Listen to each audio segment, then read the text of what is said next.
تو یہ ایک انٹرنیشنل قسم کا فارمولہ ہے. پہلے انبیاء کے ساتھ بھی یہ ہوا، نبی کریم صلی اللہ علیہ وسلم کے ساتھ بھی یہ ہوا کہ ہر پیغمبر کے ساتھ عام طور پر غریب، غربا اور یعنی متوسط طبقے سے بھی نیچے کے لوگ جلدی ایمان لاتے ہیں، اور امیر لوگ جو ہے وہ زیادہ مشکل بنتے ہیں، ان کو حق سمجھنے میں دقت پیش آتی ہے. آج بھی آپ دیکھ لیجئے کہ کوئی کسی دینی عمل کا دیکھیے نمازی کس میں زیادہ ہے یا پردہ زیادہ کون کرتا ہے. تو آپ کو پاکستان میں جو مڈل کلاس لوگ ہیں، جو لوور مڈل کلاس لوگ ہیں، جو غریب ہیں، وہ زیادہ اس میدان میں نظر آئیں گے. اور جتنے آپ امیر ہیں، جتنے لوگ اشرافیہ میں سے ہیں، آپ کے فوجی افسران، سول افسران اور بڑے بڑے تاجر اور حکمران، تو مطلب یہ ہے کہ یہ لوگ جو ہیں ان میں زیادہ خرابیاں اور اخلاقی کمزوریاں اور برائیاں پائی جاتی ہیں.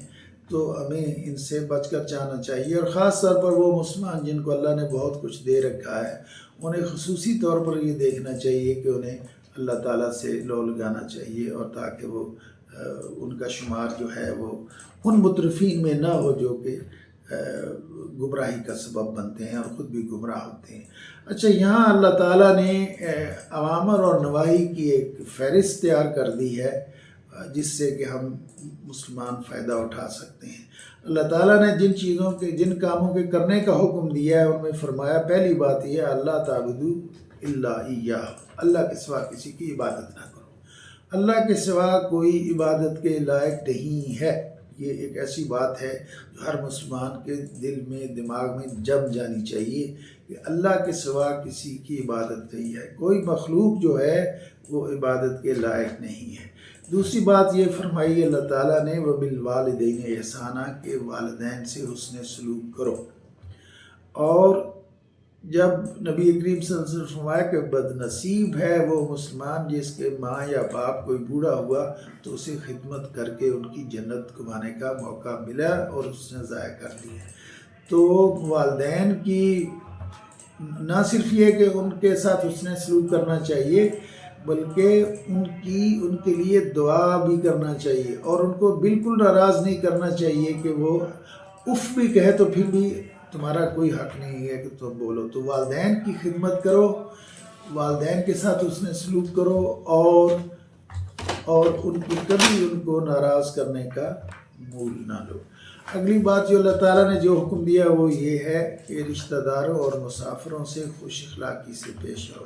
وَآتِ ذَا الْقُرْبَىٰ حَقَّهُ وَالْمِسْكِينِ وَابْنَ السَّبِيلِ، غریبوں، محتاجوں، مسکینوں، بیواؤں، یتیموں کی مالی مدد کرو، ان کے ساتھ حسن سلوک کرو اور ان کے ساتھ خوش اخلاقی سے پیش آؤ. اگر فرض کیجئے کوئی سائل آ گیا ہے اور آپ نہیں دے سکتے، اس پوزیشن میں ہیں، تو پھر بھی اس کو جھڑکنا نہیں چاہیے، مارنا نہیں چاہیے.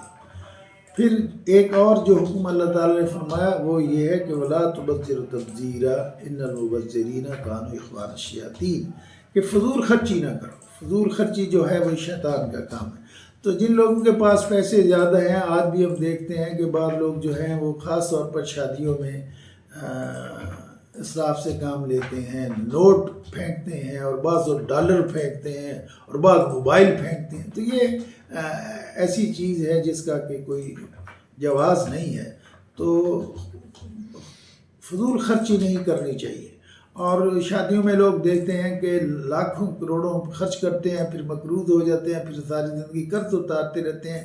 اس میں کوئی خیر نہیں ہے. فضول خرچی نہیں کرنی چاہیے، اور شادی بیاہ کے معاملات کو سادہ بنا لینا چاہیے. اچھا، دونوں چیزیں، ایک ہے فضول خرچی اور اس کے مقابل دوسری انتہا ہے بخل. بخل یہ ہے کہ خرچ نہ بھی کرو، یعنی جہاں ضرورت ہے، جہاں خرچ کرنا ہے وہاں بھی خرچ نہ کرو. تو اللہ تعالیٰ نے فرمایا کہ نہ فضول خرچی کرو اور نہ بخل سے کام لو، بلکہ ان کے درمیان اعتدال کا رویہ اختیار کرو. اچھا، جن چیزوں سے اللہ تعالیٰ نے منع فرمایا ہے ان میں پہلی بات یہ ہے کہ بچوں کو قتل نہ کرو مفلسی کے ڈر سے. یعنی یہ سوچ کے کہ بچے زیادہ ہو جائیں گے تو کھائیں گے کہاں سے، یا میں ان کو کھلاؤں گا کہاں سے.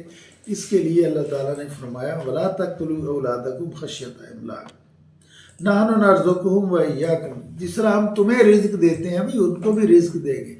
اللہ تعالیٰ جس بندے کو جس انسان کو پیدا کرتا ہے اس کو کھانے کے لیے ایک پیٹ دیتا ہے اور کمانے کے لیے 2 ہاتھ دیتا ہے.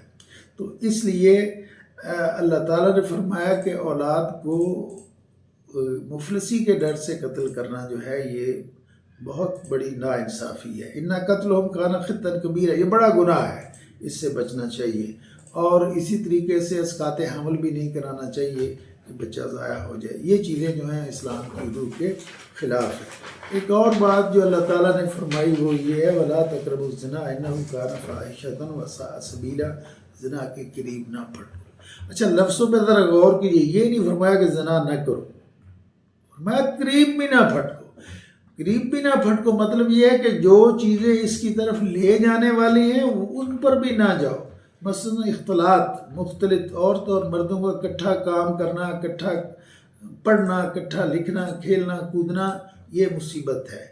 گندے گانوں کا غلط استعمال جو ہے وہ کانوں کا زنا ہے. گندے گانے اگر آپ سنتا رہے، اور اگر زبان کا زنا یہ کہ آدمی فحش گفتگو کرتا رہے ہر وقت لوگوں سے، تو یہ فرمایا کہ جو چیزیں یا ننگی فلمیں دیکھنا یا واہیات ڈرامے دیکھنا، مطلب یہ ہے کہ وہ چیزیں جو بالآخر اخلاق کو خراب کرتی ہیں اور زنا والی بیماری تک پہنچاتی ہے، ان سب سے بچنا ضروری ہے. پھر فرمایا کہ وَلَا تَقْتُلُوا النَّفْسَ الَّتِي حَرَّمَ اللَّهُ إِلَّا بِالْحَقِّ، کہ کسی کو ناحق قتل نہ کرو. ناحق قتل یہ ہے کہ کوئی سبب نہ ہو، حق بھی ہو تو پھر آپ کو بھی اس کا فیصلہ آپ نہیں کریں گے، عدالت کرے گی. قصاص میں اگر کوئی آدمی کسی کو ناحق قتل کر دیتا ہے تو عدالت یہ فیصلہ کرتی ہے کہ اس نے ناحق قتل کیا ہے اور وہ قصاص کے طور پر قتل کا حکم دے سکتی ہے. لیکن آدمی کو خود فیصلہ نہیں کرنا چاہیے کہ اس نے ہمارا آدمی مارا ہے، ہم اس کا آدمی مار دیں گے. تو اس طریقے سے تو ایک قتل اور مقتول کا ایک ایسا سلسلہ چل پڑے گا جس کی کوئی انتہا نہیں ہوگی. اور دوسری جگہ اللہ تعالیٰ نے فرمایا جو ایک آدمی کو قتل کرتا ہے وہ گویا پوری انسانیت کو قتل کرتا ہے. تو یہ ان کبیرہ گناہوں میں سے ہے جو کہ، اور اللہ تعالیٰ نے فرمایا کہ اس کو دائمی جہنم ملے گی. تو قتل کرنا بہت بری بات ہے. اور ہمارے معاشرے میں بچے لڑ پڑے تو قتل کر دیا، کوئی بات ہے؟ زمین کے کیا ہے 10 20 50 ہزار لاکھ کی زمین ہو تو اس پہ لڑائی شروع ہو گئی. پنجاب کے دیہاتوں میں یہ ہے کہ وہ جو منڈیر بنی ہوتی ہے، ایک نے تم نے ادھر کر دی ادھر کر دی، اس پہ لڑائیاں ہو جاتی ہیں، قتل ہو جاتا. تو ایسی بات ہے. یا شک ہے کہ فلاں میری عزیز جو ہے وہ شک ہے کہ وہ برے فعل میں ملوث ہے، اس کو قتل کر دیا. تو مطلب یہ ہے کہ کسی کو خواہ مخواہ یہ جو قتل کے جتنے بھی اسباب ہیں ان سے بچنا چاہیے اور کسی کو ناحق قتل نہیں کرنا چاہیے. پھر فرمایا کہ یتیم کا مال نہ کھاؤ. اور یہاں بھی اللہ تعالیٰ نے جو الفاظ فرمائے وہ دیکھنے کے، فرمایا وَلَا تَقْرَبُوا مَالَ الْيَتِيمِ، مال یتیم کے مال کے قریب بھی نہ پھٹکو، اِلَّا بِالَّتِي هِيَ أَحْسَنُ، ہاں آسن طریقے سے جو جائز بنتا ہو وہ الگ بات ہے. حتیٰ یبلغ اشدہ، جوان ہو جائے تو پھر اس کی چیز اس کے حوالے کرو، اور اس سے پہلے بھی اس کے ساتھ اس کے بال کو اس طریقے سے نہ کھاؤ کہ وہ تمہارے لیے سبب بنے مال حرام کھانے کا. تو مال حرام کھانے سے ہر قیمت پر بچنا چاہیے. پھر اللہ تعالیٰ نے فرمایا کہ ناپ تول میں کمی نہ کرو. یہ ایک اور بڑی بیماری ہے جو ہمارے تاجروں کو لاحق ہوتی ہے.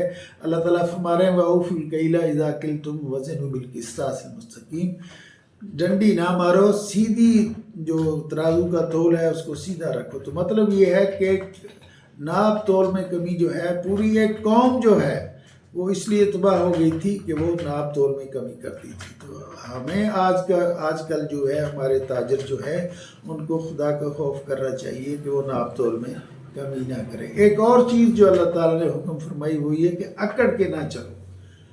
اکڑ کے چل کے تم کرتے ہو، بھائی زمین اللہ کی ہے، تم بھی دوسرے انسانوں جیسے انسان ہو، اللہ کے عبد ہو. وَلَا تَمْشِ فِي الْأَرْضِ مَرَحًا، اکڑ کے نہ چلو. إِنَّكَ لَن تَخْرِقَ الْأَرْضَ وَلَن تَبْلُغَ الْجِبَالَ طُولًا، تم کیا پہاڑ سر کر لو گے، زمین کے اندر گھس جاؤ گے؟ تو فرمایا کہ اکڑ کے نہ چلو. پھر ایک اور بات فرمائی وہ یہ ہے کہ جس بات کا علم نہ ہو اس کے پیچھے نہ پڑو. جیسے اسی میں آپ دیکھیں گے بعد میں سورہ کہف میں آتا ہے کہ تعداد کتنی تھی وہ نوجوانوں کی جو کہ غار میں تھی. اب ہمیں ٹیوے ہی لگانے ہیں، گویڑ ہی لگانا ہے کہ کتنی تعداد تھی. مجھے اور آپ کو یا کسی اور آدمی کو کیا پتہ چل سکتا ہے کہ ان کی تعداد کتنی تھی؟ تو مطلب یہ ہے کہ جس بات کا علم نہ ہو اس بات کے پیچھے نہیں پڑنا چاہیے، اور اندازے سے یہ کہنا چاہیے یہ ہو سکتا ہے، وہ ہو سکتا ہے، ممکن ہے یہ ہو، ممکن ہے وہ نہ ہو.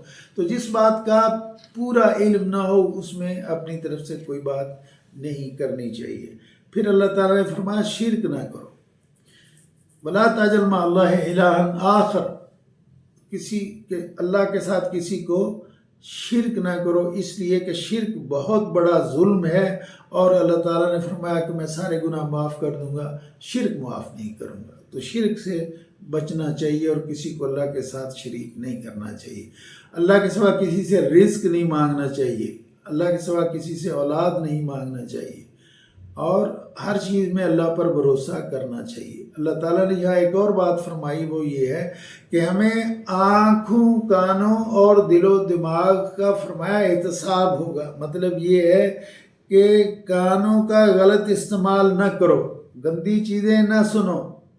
والبصر، آنکھوں سے گندی چیزیں نہ دیکھو، کسی غیر محرم کو نہ تاڑو، گندی اور ننگی فلمیں اور گندے ڈرامے نہ دیکھو. آنکھوں کا غلط استعمال نہ کرو، غیر محرم کو مت گھور کے دیکھو. تو کانوں کا غلط استعمال نہ کرو، آنکھوں کا غلط استعمال نہ کرو. والفؤاد، دل کا بھی غلط استعمال نہ کرو، دماغ کا بھی غلط استعمال نہ کرو.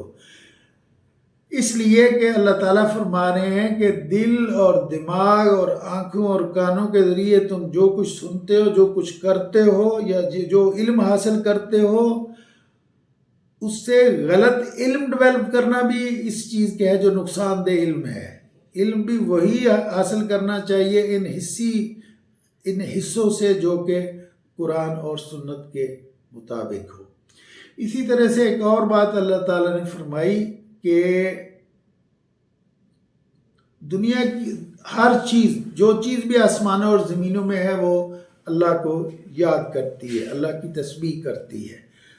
تو یہ الگ بات ہے ہمیں ان کی تسبیح کا پتہ نہیں چلتا یا ان کی زبان نہیں سمجھتے. قرآن مجید میں آتا ہے کہ پتھر جو ہے وہ اللہ کے خوف سے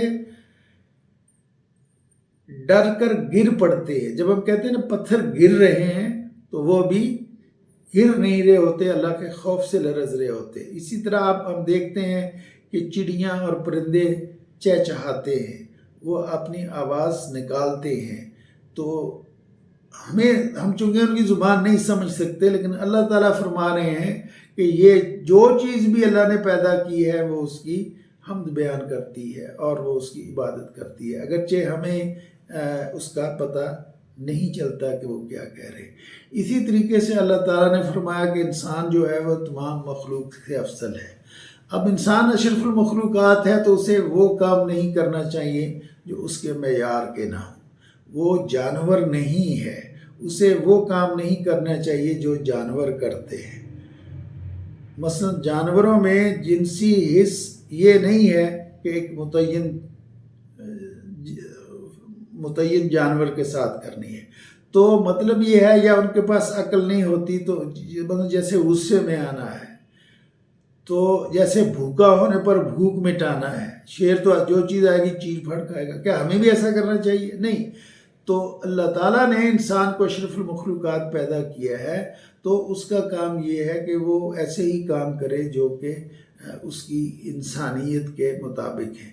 اسی طریقے سے جب پیغمبر آتا ہے اور لوگ اس کو کہتے ہیں کہ وہ اللہ کا پیغام لاتا ہے، آپ کے ساتھ دلائل کے ساتھ پیش کرتا ہے، لیکن بعض لوگ جو ضدی ہوتے ہیں وہ کہتے ہیں اچھا ہمیں فرشتہ دکھاؤ، جو اوپر ہمیں فرشتہ دکھاؤ اور ہمیں نظر آئے فرشتہ آ رہا ہے، ہمیں اللہ دکھا دو.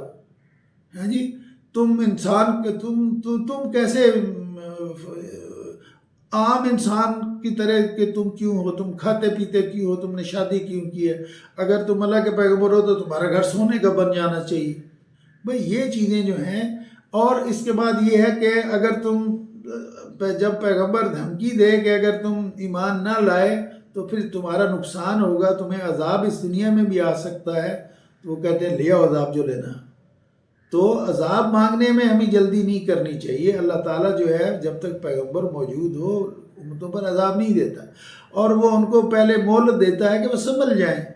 اب بجائے اس کے کہ اس مہلت کا صحیح فائدہ اٹھایا جائے، جو بیوقوف لوگ ہیں وہ یہ کہتے ہیں جی لے آؤ جو عذاب ہم پہ لانا ہے، ہم تمہیں جھٹلا رہے ہیں. پھر جب عذاب آتا ہے تو پھر آ ہی جاتا ہے. پھر اللہ تعالیٰ نے ہماری پچھلی قوموں کو ان کے واقعات ہمیں بتائے ہیں کہ پھر جب ان کے پر عذاب آتا ہے تو پھر کچھ بچتا نہیں ہے. اس لیے اللہ تعالیٰ نے فرمایا کہ عذاب نہ مانگو، اور اسی طریقے سے بتایا کہ دنیا کی بجائے آخرت مانگو. دنیا مانگو گے تو دنیا تو جتنی اللہ نے دینی ہے وہ دے گا ہی، لیکن آخرت میں تمہیں کچھ نہیں ملے گا. اگر صرف دنیا مانگو گے تو دنیا ملے گی اتنی ہی جتنی اللہ آپ کو دینا چاہتا ہے. ظاہر ہے کوئی زبردستی تو اس سے آپ نہیں لے سکتے نا. دنیا اتنی ہی ملے گی جتنی اللہ دینا چاہتا ہے، لیکن اگر صرف دنیا مانگو گے تو آخرت نہیں ملے گی. اور بہتر یہ ہے کہ تم آخرت مانگو، یا درمیان کی بات یہ ہے کہ دنیا اور آخرت دونوں مانگو، لیکن آخرت کو دنیا پر ترجیح دو. تو صرف دنیا مانگنا جو ہے یہ گھاٹے کا سودا ہے. اس لیے وہ ہمارے میرے ایک دوست بتایا کہتے ہیں کہ وہ حج پہ گئے اور غلاف کعبہ کے ساتھ دیوار کے ساتھ وہ لپٹے ہوئے تھے اور دعائیں مانگ رہے تھے. تو کہنے لگے میرے ساتھ ایک آدمی آ کے کھڑا ہو گیا، پاکستانی تھا، پنجابی تھا.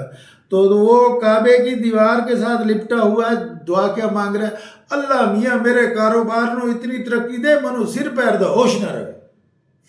اب یہ کوئی یعنی دنیا اس طرح مانگنا کعبے کی دیوار سے لپٹ کے جا کے. تو اللہ تعالیٰ فرماتے ہیں نہیں، دنیا کی بجائے آخرت مانگو اور آخرت کی ترجیح دو. دنیا تو آپ کو مل ہی جائے گی. اسی طرح اللہ تعالیٰ نے فرمایا کہ اللہ ایک ہے اور اس کے ساتھ کسی کو شریک نہ کرو. دوسری جگہ اللہ تعالیٰ نے فرمایا کہ اگر اللہ ایک سے زیادہ ہوتا تو تم اس قرآن میں بہت زیادہ اختلاف پاتے. ظاہر ہے ایک اللہ ایک طرح کا آرڈر دیتا، دوسرا دوسرے طرح کا آرڈر دیتا. تو ظاہر ہے ایک کہتا یہ کام کرو، دوسرا کہتا ہے نہ کرو، تو مصیبت کھڑی ہو جاتی. تو یا اگر ایک سے زیادہ اللہ ہوتے، آپ نے جو میتھالوجی ہے اگر یونان کی آپ پڑھیں تو وہاں وہ دیکھتے ہیں کہ ان کے خداؤں میں جھگڑا ہو رہا ہے. تو خدا کے جھگڑے کے قصے سناتے ہیں، یا ایک خدا کو دوسرے کی بیوی پسند آ گئی. لا حول ولا قوت الا باللہ. تو اللہ ایک ہی ہے اور ایک سے زیادہ نہیں ہے، اور یہ تصور عقلاً بھی محال ہے کہ اللہ ایک سے زیادہ ہو. اگر ایک سے زیادہ ہوتے تو مسائل اور مشکلات پیدا ہوتی. اسی طریقے سے اللہ تعالیٰ نے فرمایا کہ جو دنیا میں، جیسے پہلے ہم نے ابھی تھوڑی دیر پہلے میں نے عرض کیا کہ دنیا میں جو آدمی دنیا میں ہی دنیا ہی کو سب کچھ سمجھتا ہے تو اس کے لیے اس سے مسائل پیدا ہوتے ہیں. اللہ تعالیٰ نے فرمایا کہ جو کانوں اور آنکھوں اور دل اور دماغ کا غلط استعمال کرتا ہے اس کا احتساب ہوگا. اگر غلط استعمال کیا ہوگا اس کا غلط استعمال یہ ہے کہ وہ آپ کو ملحد بنا دے گا، آپ کو ملحد بنا دے گا، آپ کو برے اخلاق پہ لے جائے گا. تو اسی طریقے سے یہ جو آیت میں بھی آپ کے سامنے پیش کرنے والا ہوں، اس میں اللہ تعالیٰ نے فرمایا کہ جو دنیا میں اندھا بنتا ہے، اللہ نے کسی کم لوگوں کو اندھا پیدا کیا ہے، لیکن جو آدمی اپنی کانوں کو، اپنی آنکھوں کو، اپنے دل دماغ کو استعمال نہیں کرتا اور حق کو نہیں سمجھتا، حق کو نہیں سنتا، حق کو نہیں دیکھتا اور حق کو نہیں سمجھ پاتا، تو گویا اندھا ہے. اللہ تعالیٰ نے فرمایا صم بکم عمی فہم لا یرجعون. تو یہ جو آنکھوں کا جو اندھا ہے، جو کانوں کا جو اندھا ہے، جو دل دماغ سے حق کو نہیں دیکھ رہا سمجھ رہا، فرمایا وہ آخرت میں بھی اندھا ہوگا. تو لہذا اللہ تعالیٰ سے یہ دعا مانگنی چاہیے کہ وہ ہمیں دنیا میں بھی بینا بنائے اور آخرت میں بھی بینا بنائے. پھر اللہ تعالیٰ نے فرمایا کہ قرآن میں شفا ہے. ہم پڑھ چکے ہیں کہ قرآن میں شہد میں شفا ہے، قرآن میں لکھا ہے کہ شہد میں شفا ہے. اور قرآن میں اللہ تعالیٰ نے یہ بھی بتایا کہ جو تمہاری جو سینوں میں جو تمہارے چھپے ہے، حسد ہے، بغض ہے، نفرت ہے، کینہ ہے، یہ چیزیں وہ ہیں جو باطنی بیماری ہے، جو اخلاقی خرابیاں ہیں۔ تو یہ جو ہیں قرآن اگر پڑھو گے، اس کو سمجھو گے، اللہ تعالیٰ کے احکام پر عمل کرو گے، تو پھر تم ان برائیوں سے بچ جاؤ گے اور ان بیماریوں سے بچ جاؤ گے۔ پھر انہوں نے پوچھا نبی کریم صلی اللہ علیہ وسلم سے کہ روح کیا ہے؟ وَيَسْأَلُونَكَ عَنِ الرُّوحِ، فرمایا قُلِ الرُّوحُ مِنْ أَمْرِ رَبِّي، روح جو ہے وہ اللہ کا امر ہے۔ وَمَا أُوتِيتُم مِّنَ الْعِلْمِ إِلَّا قَلِيلًا، تو آج سائنس جو ہے بلندیوں پر ہے، تو آج بھی وہ نہیں جانتی کہ روح کیا ہے، وہ کیسے پیدا ہوتی ہے اور کیسے نکل جاتی ہے۔ تو روح اللہ تعالیٰ کے رازوں میں سے ایک راز ہے۔ تو یہ بیوقوفی کی بات ہے کہ اس بات کے پیچھے پڑ جایا جائے اور اس بات کو حق و باطل کا معیار بنا لیا جائے کہ روح کیا ہے، روح کیا نہیں ہے۔ اچھا، اور جو منکر حق ہوتے ہیں وہ نبی سے لا یعنی قسم کے مطالبے کرتے ہیں۔ وہ کہتے ہیں اچھا تم پیغمبر ہو تو تمہارے لیے تمہارے پاس بڑے بڑے باغات ہونے چاہیے، کھجوروں کے اور انگوروں کے، اور اس میں نہریں جاری ہونی چاہیے،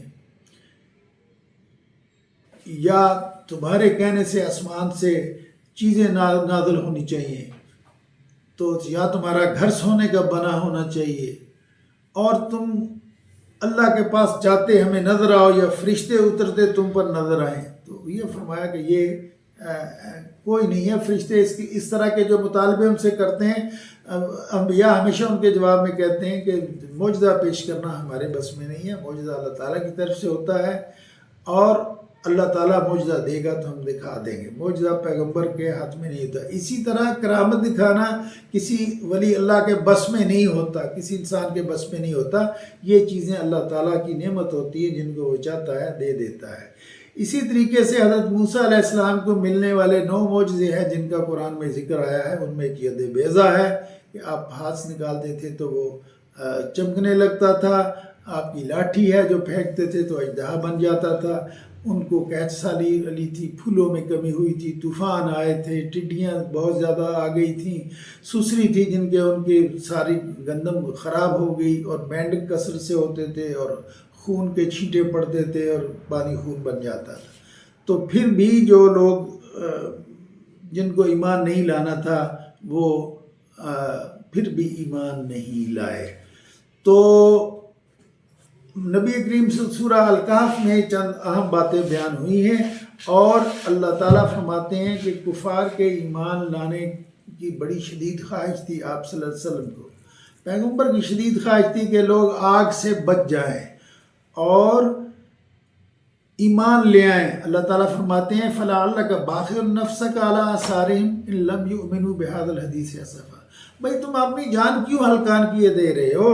یہ تمہارا کام نہیں ہے، میرا کام، تمہارا کام ہے پیغام پہنچا دینا، تم نے پہنچا دیا ہے، اب ان کو ہدایت دینا ہمارا کام ہے۔ اگر ان میں یہ صلاحیت نہیں ہے کہ یہ ایمان لائیں تو آپ پریشان نہ ہوں، آپ پریشان نہ ہوں۔ اصحاب کہف کا ذکر کیا کہ یہ کچھ نوجوان تھے جنہوں نے عیسیٰ علیہ السلام پر وہ ایمان رکھتے تھے، اور جب حکومتوں نے ان کو تنگ کیا تو وہ وہاں سے شہر سے بھاگ نکلے، انہوں نے غار میں آ کے پناہ لی۔ پھر اللہ تعالیٰ نے ان کے ساتھ یہ انتظام کیا کہ وہ کئی 100 سال تک ان کو سلا دیا۔ تو اصحاب کہف کا جو تذکرہ ہے وہ یہاں سورہ الکہف میں تفصیل سے آتا ہے، اور سورہ کہف کے بارے میں نبی کریم صلی اللہ علیہ وسلم نے فرمایا کہ یہ بہت اہم صورت ہے، ہر جمعے کو اس کی تلاوت کیا کرو۔ تو جو اس طرف ہمیں دھیان دینا چاہیے۔ اور جس طرح اس وقت یہ لوگ کہے گئے کہ 3 تھے یا چوتھا کتا تھا، 5 تھے تو چھٹا کتا تھا، اور 7 تھے یا 8واں کتا تھا، اللہ تعالیٰ نے فرمایا کہ نہیں، کسی کو پتہ نہیں تھا ان کی تعداد کتنی ہے۔ اللہ تعالیٰ نے فرمایا ان کی تعداد 309 تھی، یعنی اللہ تعالیٰ نے ان کو 300 سال تک سلائے رکھا اور پھر ان کو زندہ کر دیا۔ اسی طریقے سے اللہ تعالیٰ فرماتے ہیں کہ تم کوئی کام، کسی کام کے بارے میں یہ نہ کہو کہ یہ میں ڈیفینیٹلی کر لوں گا، فرمایا انشاءاللہ کہو۔ وَلَا تَقُولَنَّ لِشَيْءٍ إِنِّي فَاعِلٌ ذَلِكَ غَدًا إِلَّا إِن شَاءَ اللَّهُ۔ ہوتا وہی ہے جو اللہ کو منظور ہوتا ہے، اس لیے حتمی تو نہ کہو کہ کل کا یہ پروگرام ہے، پرسوں میں یوں کروں گا، اگلے سال میں یوں کروں گا، اگلے سال اتنے مکان کی دوسری دوسری منزل بنا لوں گا، اگلے سال میں حج پہ جاؤں. مطلب یہ ہے کہ جو مستقبل کے جتنے کام ہیں جب ان کا ذکر کرو تو کہو انشاءاللہ، اللہ نے چاہا تو یہ میں کام کر لوں گا. تو اپنی طرف سے حتمی طور پر طے نہ کر لو کہ میں کل یا اگلے سال کیا کروں گا، اور اگر انشاءاللہ کہنا بھول جاؤ تو بعد میں کہہ لو، لیکن انشاءاللہ ضرور کہو، اس لیے کہ اللہ تعالیٰ کی برکت شامل حال ہوگی تو پھر ہی تم کامیاب ہو سکتے ہو. آخری چیز جو اللہ تعالیٰ نے، اہم بات جو اللہ تعالیٰ نے یہاں بتائی ہے وہ یہ ہے کہ اپنا سارا زور مال اور اولاد پر نہ لگا دو کہ میرے پاس مال زیادہ سے زیادہ ہو جائے اور خاندان برادری بڑی ہو جائے. اصل چیز یہ ہے کہ انسان کے اعمال اچھے ہوں، اعمال صالح ہوں، تاکہ ان کا اچھا نتیجہ آخرت میں نکلے اور آدمی اللہ تعالیٰ کی خوشنودی حاصل کر سکے اور اللہ تعالیٰ کی نعمتیں اسے حاصل ہو سکیں. میں دعا کرتا ہوں اپنے لیے بھی، آپ کے لیے بھی، کہ اللہ ہمیں اعمال صالحہ کی توفیق دے تاکہ ہمیں آخرت میں اللہ تعالیٰ کی رضا حاصل ہو سکے اور اللہ تعالیٰ کی نعمتیں حاصل ہو سکے. اللہ تعالیٰ مجھے اور آپ کو قرآن مجید کو سمجھنے، پڑھنے، اس کو سمجھنے اور اس پر عمل کرنے کی توفیق عطا فرمائے. وآخر دعوانا الحمدللہ رب العالمین.